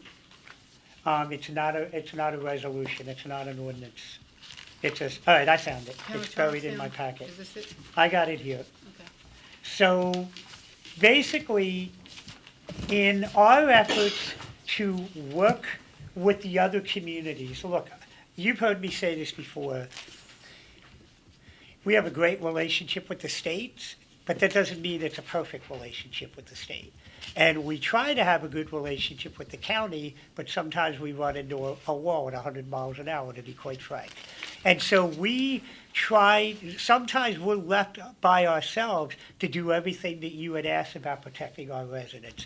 And so one of those is working with the other communities. And the other communities, quite frankly, look to the town of Rising Sun to borrow from some of the things that we have done. And we have believe it or not, we have a really good trash contractor right now. And I know when we switched contractors, people were up in arms. And they were up in arms at the amount of money that it was going to cost. But it ended up being significantly cheaper than someone who lived out in the county. And it was trash and recycling every week, as opposed to a lot of the haulers in the county are trash and recycling every 2 weeks. So we have a really good deal, much better than some of the other communities. So one of the things I do on a regular basis is I meet with the other town administrators. We try to do it once a month. The last couple of months we haven't been able to do it. But they have been saying, hey, who's your trash hauler? We're getting raked over the coals. And there would be a lot of value in the towns working together. And the best way I can explain that is 10 years ago, everybody bought fluorescent lights and seafoam paper towels for their bathroom. there. But we were all going out and buying it individually, whereas if we all combined together at a consortium, so to speak, we'd get more bulk purchase power. And so we've been working with Charlestown, Port Deposit, and Perryville of trying to figure out how we can do that. One of the things we did is we signed an MOU that our public works could call their public works guys in the middle of the night and get a valve off their shelf to take care of a water main break and fix it and vice versa. So we have a lot of mutual operating between us. So what we did is in negotiations or discussions with Charlestown, they said, wow, we'd really like to get the kind of trash rate you have. Well, what typically happens is you put it out to bid, and you might be lucky if you get that good trash rate. So what we said is, why don't we go to our trash hauler and sort of say, hey, you know what, it might be in your best interest to absorb another community into our trash bid as an addendum. And they said, sure, we'll do that. We'll charge them X. And we said, no, that sort of defeats the beauty of it. You know, you will charge the same amount of money that we do, but instantaneously you're getting a client. And you're getting a client that's going to be as dependable as the town of Rising Sun is. So what you have in front of you is an addendum that the town attorney and I have gone over that basically makes changes to our existing trash contract that does nothing more than to say, although we're in the same contract, Rising Sun is not responsible for the billing of Charlestown. So if a Charlestown resident has an issue with their trash, they're not calling Judy. They're calling their people in Charlestown. And if the trash hauler doesn't pick up trash in Charlestown, that's Charlestown's issue. And if Charlestown doesn't pay their bill, the trash hauler can't take that out on us. And so we're not responsible for them, and they're not responsible for us. All this is doing is getting them under our contract, under the same rules and regulations, at the same rate. And we're anticipating that Perryville has been talking about wanting to do it next year also. So it's a really good opportunity for the towns to work together to get more purchasing power. So what I'm asking you tonight is to give me the blessing. It is gone to, our attorney signed off on it. We were waiting for the trash hauler to say they are good. They said they're good with it, but they had some questions for clarification, but they've not contacted me yet. So I've talked to Charlestown about it, but I want to put a finished product in front of Charlestown because they have to sign off on this addendum also. So all I'm asking you to do is to give me the blessing of, if the meat and potatoes of the agreement don't change and it's just some rewording, can I have authorization to sign it on behalf of the town and send it to Charlestown for them to consider it also? So that's basically the requested action that I'm looking for. Can I ask for a motion for the amendment to the town trash and recycling contract? Make a motion. I second it. It's been moved and seconded. Is there any further discussion regarding this addendum? Hearing none, all in favor? Aye. Passes. Thank you. Approval of Stevens Preserve Public Works Agreement. Town Administrator, do you have that? Yes, so I had sent you an email earlier about, as part of our negotiations and the Public Works Agreement and the MOU of locking everything down, it's a little bit of a formality, but Public Works agreements and an MOU should be ratified by the elected body. And so, as I've been calling you guys over the last month and a half, as we've been in some intense negotiations, all the numbers are the same. We just needed our town attorney and their town attorney to put it into the legalese. So our town attorney has signed off on both of them.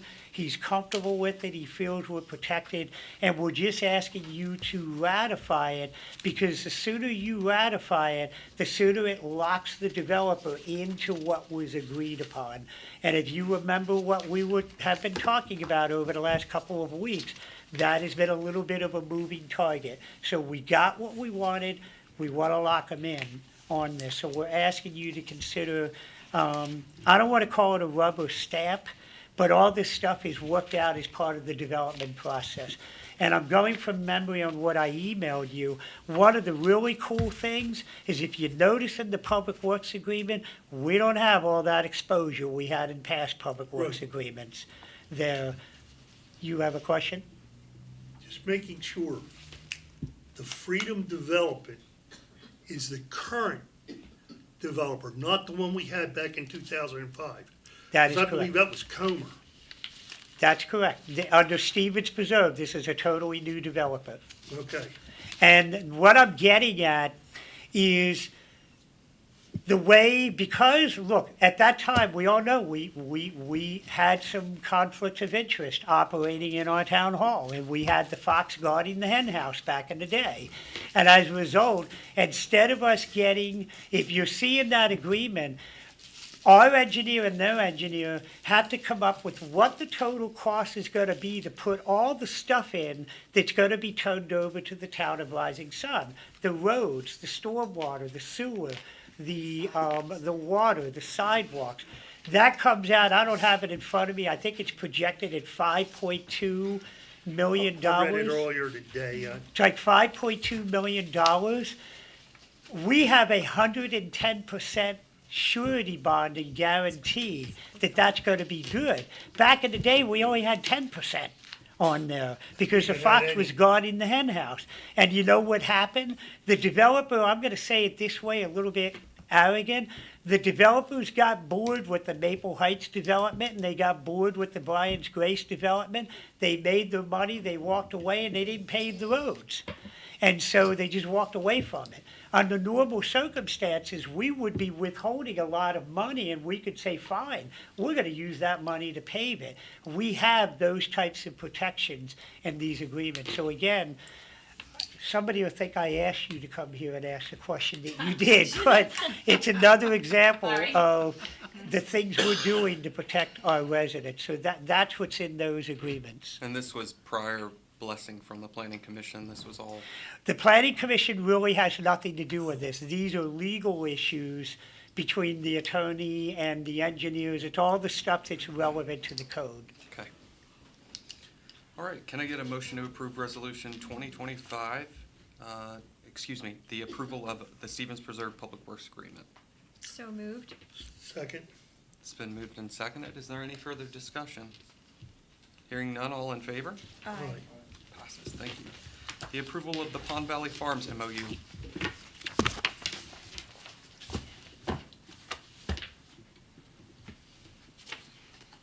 Okay, I had a brain freeze, sorry. So we had an interesting situation with the land development process. You technically can't do a public works agreement until you have an approved preliminary plan. So Pond Valley wanted to get preliminary approval last night, but there were some questions about the benefit assessment And that's fee. with the Planning and Zoning Commission, correct? Yes, that was last night. And so, quite frankly, the staff was not going to let them come forward with their requested approvals until they agreed to all the conditions that would normally be in a public works agreement, because we were having some issues with that. So both sides mutually agreed to create an MOU, and part of that MOU, all that language gets automatically put into the Public Works Agreement that we can now start working on since the Planning Commission gave preliminary plan approval last night. Now, here are some things that I want the residents to understand what we're actually doing. We're collecting benefit assessment fees, and remember I said those benefit assessment fees are to pay the town back for money that our taxpayers paid. There's a portion of that, $12,000 per EDU. The other $9,000 is things that have to be done, and here's an example of one that has to be done. We did a hydraulic study, and it determined that the interceptor line running down basically from Buck's Restaurant down there along that stream down past behind Jane's Church and Meadowside Apartments, I guess it is, all that wetlands area, there's an interceptor line. And what an interceptor line is when you run water down your kitchen sink, it goes down out your drain pipe into a conveyance line, which is what the public sewer main is in the street, and then all the conveyance lines tie into an interceptor line. So the town has two interceptor lines. One drains the east side of town and the other one drains the west side of town. But because that one runs through a wetlands area, it gets a lot of what is called I&I. The water tables go up.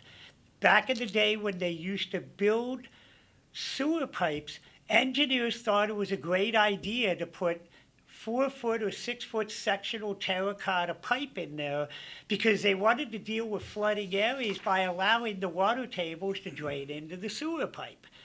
And so it was not a big deal 40 or 50 years ago.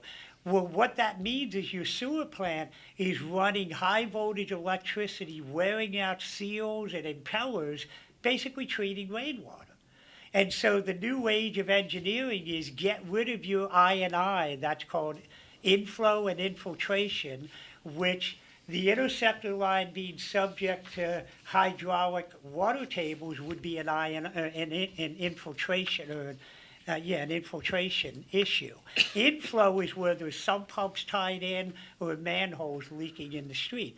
So we had a hydraulic study that said of all the development, again, under, and I'm using air quotes, we technically have to approve these because landowners have rights. We have to have a good reason for not doing it.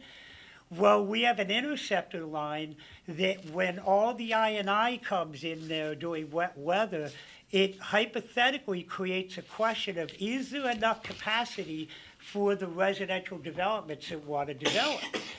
But said differently, if no development happens, well, the I&I, we can have all the I&I that goes in there. It doesn't impact us. So it's something that the developer has to pay for. So in the benefit assessment fee, when we talked about $9,000 in change for each one, part of that is to cover the cost of that interceptor line. But here's where it gets a little tricky. When we grant these approvals that we have to grant, developers want some guarantees that they're not going to be starting a project and then we run into an issue. And so if we don't complete that interceptor line in a timely manner, we can find ourselves in a lawsuit. And all you need to do is think back to the Frapple lawsuit for $120 million and other communities that as we speak are being sued left and right by developers. And so we want to make sure we're protected. And so what we said to the developer is that if you want guarantees that this interceptor line is going to be done, then you build it. Because when we collect the benefit assessment fee, all we're going to do is put that in a bank account. We're going to have the engineer design a line.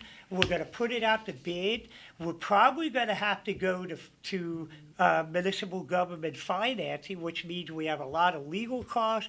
We got to pass ordinances and resolutions, and then we have to carry that debt on our books. And anybody who's familiar with financials, your financial records look better if you don't have a whole lot of debt load in there. And so the only way we would get paid back is as the developers sell their home and pay us that $21,500. But that still means we have to go out and carry all that liability and get that financing. So what we said to the developer is instead of you paying us that money, you just use that money and you do it yourself. And we'll allow you to get a profit because if we put it out to bid, whoever we're paying is going to get a profit on there anyway. And there's a viewpoint that time is worth money. And when you look at all the wonderful things that the mayor was talking about when we talk about how the state helps us, we have grant money to totally redo the cultural center for close to $700,000 from the state. If we get that award, we'll be able to renovate that church like we want to, put a deck on the outside. We can tear the buildings down to create parking lots. We can run the water line to West Nottingham Academy, do the Plumpton Park Zoo. We have grant money to revitalize the downtown area, make it pedestrian safe. When I talk about $1 million of grant money, it covers about 7 or 8 projects. There's only one Calvin, there's only one Judy, there's only one town staff, there's only one engineer, only one elected body. Why not have the development community come in and use those monies they would have been paid us, and they get a chunk of those things done in the next 2 years, as opposed to us trying to pick which project we want to do. And when people want to know why the buildings have not come down yet, one, it's securing the money, but two, we, the glass is definitely half full in this community with opportunity, but there's so many people to do these projects. So this is a way of basically motivating the developer to do the work on our behalf, and they get a reduction in their impact fees for doing that for us. So instead of us being 5 years from now still working on completing these things, and another 18 months, they can all be done. And so that's what this MOU is we have locked the developer into, they're gonna do this work, we're gonna set the price that they're gonna get the benefit of, and they're gonna carry all the risk and liability, because they're not gonna be able to pay their loan off until they sell all their houses. So what's gonna motivate them to complete the project is selling all those houses, because they're now taking the liability on it. So it's another way of protecting our residents and putting that responsibility on the people who want to get the benefit of what you folks paid for over the last 10 years. So again, there's a lot of detail to that, but I want everybody to understand the thought. Let me just say this. You asked a great question of how people can find out about this. This is what we do at these meetings. And so we live stream them. I talk at nauseam to make sure that people understand what our thought process is behind it. But I'm the necessary evil, I guess, to make sure that people understand what's going on. Just one question. Yes, Pond Valley, is that going to be the name of the development? that is the old Knutson. What we know is Knutson. Well, you and I have been through a few other names on that. Yes, So, that's what all their plans say, Pond Valley. They got approval last night for Pond Valley. Pond Valley. yeah. Pond Valley Farm, yeah. All right, can I get a resolution for the MOU for Pond Valley Farms, please? Or not a resolution, a approval. I make a motion to approve. I second it. It's been moved and seconded. All in favor? Aye. Aye. Passes. Thank you. Moving forward into staff reports. Town administrator. I don't have anything. Really? No, I'm good. I'm exhausted. Just ate them all, I think. Chief. Okay, first, Dennis, am I on? No.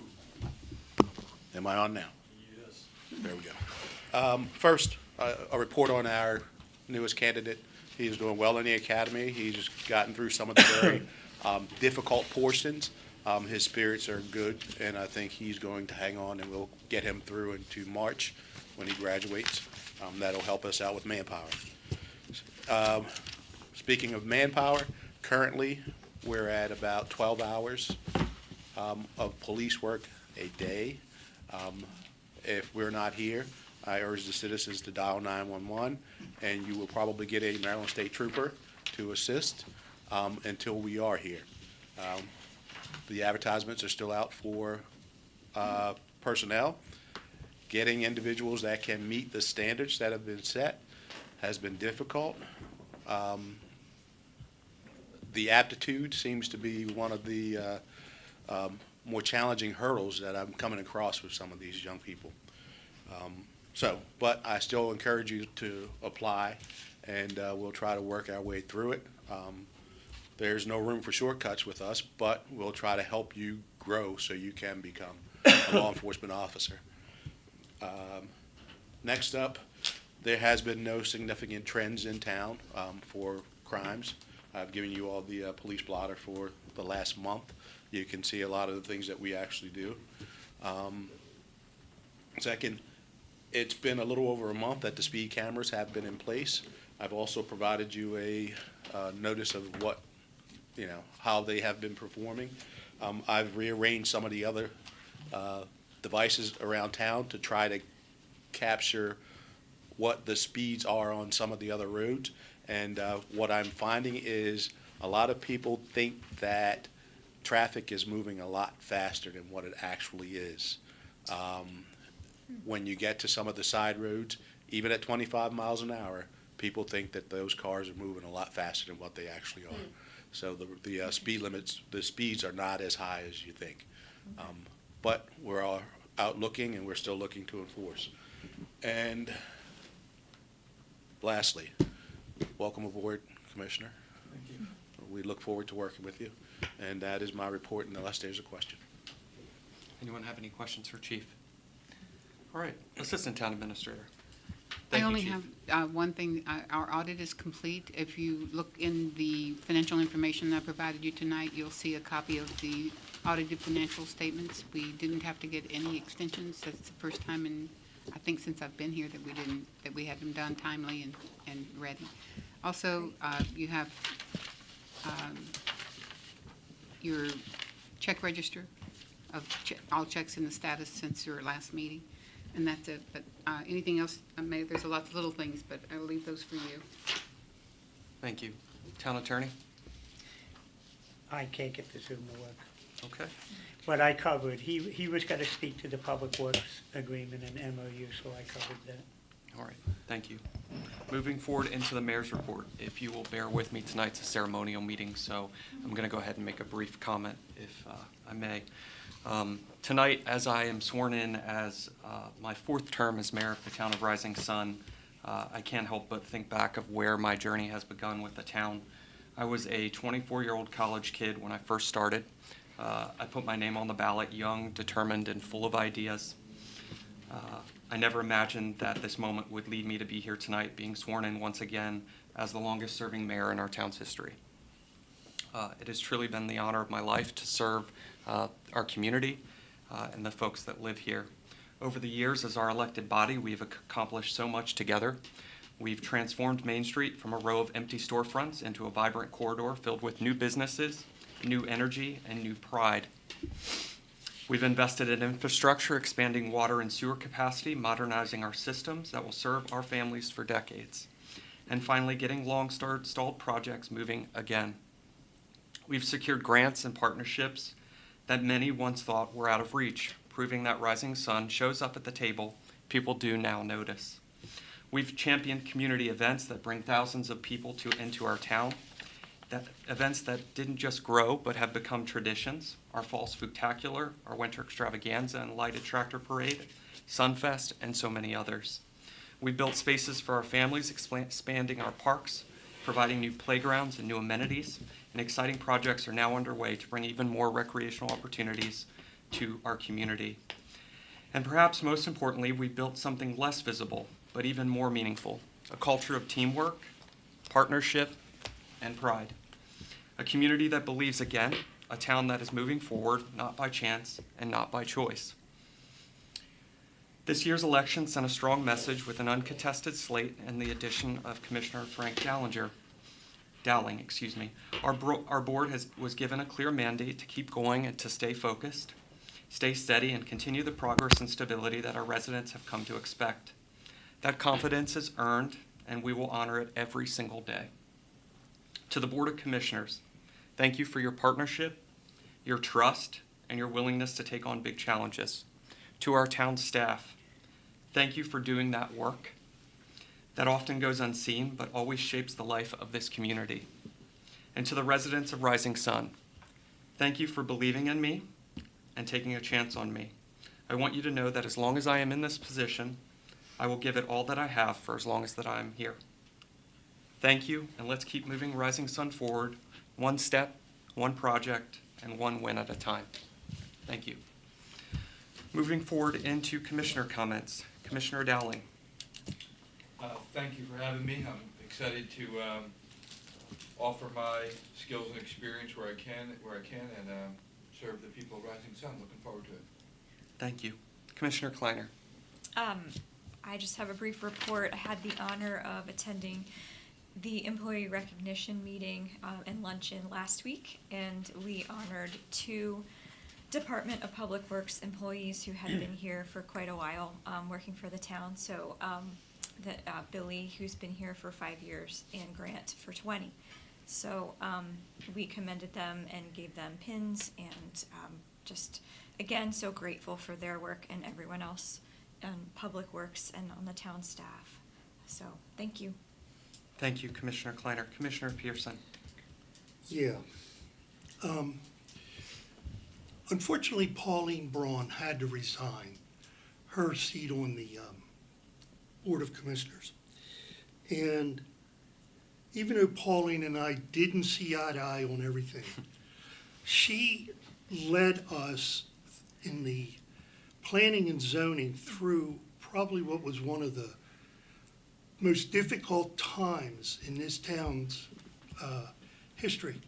And I just want to say thanks, Pauline, and I wish you the best. You really did us a great service. That being said, it's Christmas time. Remember, be careful with your wallets, be careful shopping. There are people out there who have no qualm about taking your property. That's all. Thank you. Thank you, Commissioner Pearson. A few other things I just wanted to add really briefly, and I know Commissioner Pearson, you probably forgot to put this, but the Town of Rising Sun was honored to attend the Chamber of Commerce Emergency Management, I guess it wasn't a management, emergency first responders dinner. Our honorees this year were both Joseph Cunningham and Stephen Moore. We thank you for their service, as well as the service of the Rising Sun Police Department. In addition, the Community Fire Company of Rising Sun honored Chairman Douglas McGee, Captain Chris Kelly, and EMS Lieutenant Jessica Buchanan. We do thank them so much for all that they do for our community. In addition, the artist, you may have seen me checking my phone, the artist just sent me photos regarding our new mural, which is going up along the side of our community building wall and the alleyway located right next to Rising Sun Martial Arts. He was working on it just while we were going into our town meeting and just recently stopped due to some rain that he said had started. The mural is coming together. It's wonderful to see. As soon as he starts the portraits, we're going to go ahead and reveal those that are going to be honored. They will be historical figures that made significant contributions to our community. So we're excited to have them honored in the new mural coming to our town. In addition, Commissioner Kleiner and I, along with one of our members of our Planning Commission and Town Administrator Bonenberger, attended the soft opening of Tractor Supply. Amazingly enough, they thought that Tractor Supply was going to be a low-volume store, and they were very surprised at the amount of folks that are now in there. When the town administrator and I arrived with Commissioner Kleiner, they had slated the store to make around $11,000 for that day, and 2 hours in, they had already made $7,000. So we look forward to that large anchor store, obviously helping with smaller businesses.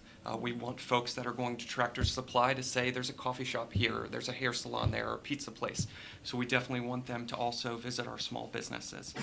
So we're excited about that and what's to come with also some other new businesses that are going to get ready to open amongst our community. So stay tuned for that. And the town administrator and I, along with Commissioner Pearson, or not Commissioner Pearson, Chief Peterson also attended the opening of a satellite store for Rise and Grind in Elkton. It was a wonderful grand opening, a beautiful area, and we're excited that Elkton now gets to have a taste of Rise and Grind. So we wish the owners well with that new second store that they now opened. Commissioner Kleiner, you also attended as well. Sorry about that. As on the agenda, you can see the Board of Zoning Appeals and Planning Commission schedule as well as upcoming town events. Don't forget, our winter extravaganza is slated for December the 13th from 4 p.m. to 8 p.m. The upcoming town holidays, as well as our trash recycling and yard waste schedule is also posted. Can I get a motion to adjourn? So moved. Second. It's been moved and seconded. All in favor? Aye. Meeting adjourned. Thank you.